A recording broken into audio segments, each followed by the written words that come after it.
ఇంకో 2 ready అవ్వబోతున్నాయి. Yeah 3 జనరేషన్లో ఇప్పుడు ఓజీ అని పెట్టారు, మీరు పెట్టుకోవడం అందరు కూడా ఇచ్చారు. ఏంటి బ్రాండ్? ఒరిజినల్ గ్యాంగ్స్టర్ అంటండి, వీళ్ళు ఇచ్చారు ఆ పేరు. ఓకే. మీడియా వాళ్ళే ఇచ్చారు యాక్చువల్లీ ఆ పేరు. ఏదో ఓజీ ఆఫ్ పాప్ అని, సౌత్ ఇండియన్ మ్యూజిక్లో ఓజీ ఆఫ్ పాప్ అని.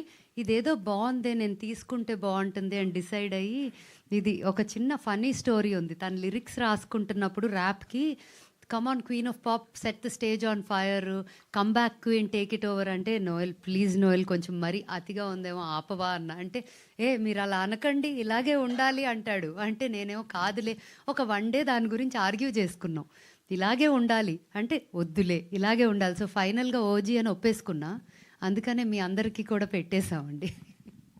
మీ ఫస్ట్ సాంగ్ హైరబ్ అని ఏమైనా మళ్ళీ రీమిక్స్ చేసే ఉద్దేశం ఉందా మీ కెరీర్ స్టార్ట్? ఈ కొత్తవి చేద్దామని ఉందండి. మస్క్తో మొదలెట్టేసాము. నెక్స్ట్ రాబోయే సంక్రాంతి పాటలో కూడా చిన్న సైన్ ఆఫ్ నా పాట ఒకటి ఉంటుంది. నేను మూవీలో పాడిన ఒక పాట నుంచి ఒక పీస్ ఉంటుంది. బట్ మిగతాయన్నీ ఇంకా ఒరిజినల్స్ అండి. As of now maybe చేయొచ్చేమో.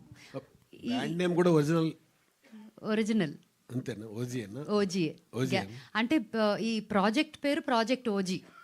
అక్కడి నుంచి ఇంకా పాటలు మారుతూ ఉంటాయి ఇంకా అంతే. యా ఆల్ ది బెస్ట్ అండి. థ్యాంక్ యూ అండి. యా దీనికండి ఎస్, అందుకే Saregama is also partnered in this. Yeah అబ్బో అదే ఇష్యూ అండి.